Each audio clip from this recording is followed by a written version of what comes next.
good evening. This is CTV News for this Tuesday, December the 17th. I'm Sonia Shrivastava. And I'm Denise Douglas. Glad you could join us tonight. Well, we've got some good news tonight for all the people who work hard to make ends meet on a minimum wage. You'll be getting an increase. Prince George's County Executive Rushern Baker signed a bill today that will make that happen. And the move is part of a pact between officials here as well as neighboring Montgomery County and Washington, D.C. Here are the details. It's been a struggle just to pay the rent and put food on the table with what he earns cleaning and in other odd jobs. After 8 hours, you discover yourself with about $75. It can't really do anything. Let's say, for instance, your phone bills. You have to pay a phone bill of about $60 a month. You have on your car to put fuel. But he's hoping things will get better now that a new minimum wage bill has been signed by Prince George's County Executive Rushern Baker.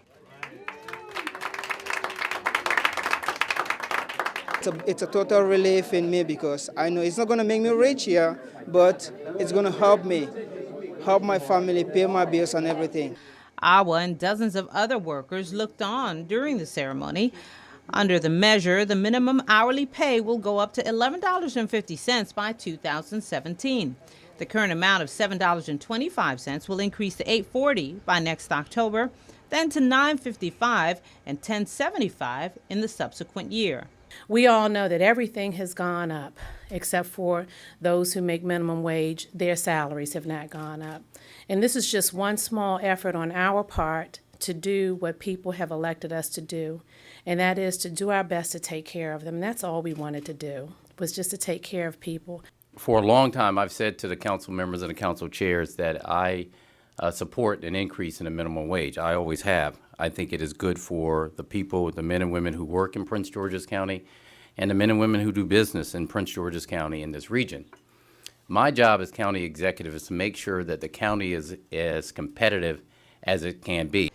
The increase is part of an effort with D.C., Montgomery County, where they've already passed a version of the bill to address the widening income gap. Still, Baker says this is just a start. So it means this is the beginning of us taking a step to go to Annapolis, and I brought this up with the governor yesterday when I saw him, to have a statewide minimum wage so that no one in the state of Maryland is at a disadvantage, that we all elevate the workforce. The minimum wage increase will not apply to workers who receive tips as part of their pay or workers younger than 19 who are part-time.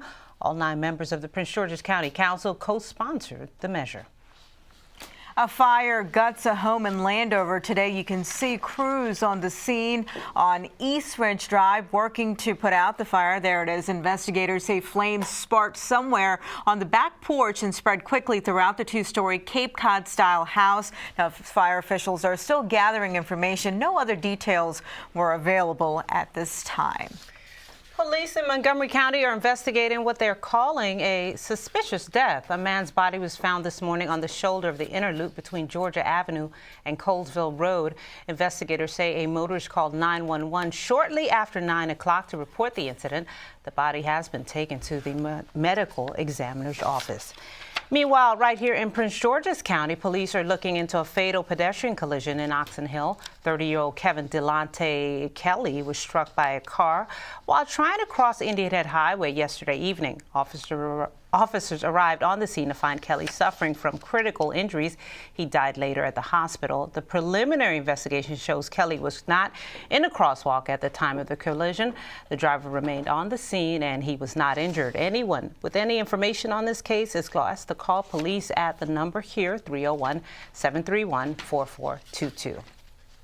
Well, are you tired of receiving those speed camera tickets in the mail, and do you question their accuracy? Well, AAA Mid-Atlantic is saying enough is enough. The Auto Club wants to stop the expansion of speed cameras in Maryland and fix the enforcement system to address frequent complaints from motorists. Well, we have sent an action alert to AAA members in the state. We have between 800,000 and 900,000 members across the state, letting them know that legislation is probably going to be introduced this year to reform the speed camera program in the state or make drastic changes in that to protect the rights of motorists and to make sure that systems across the state, especially in Prince George's County, in the smaller jurisdictions in the county, comply with the statewide law.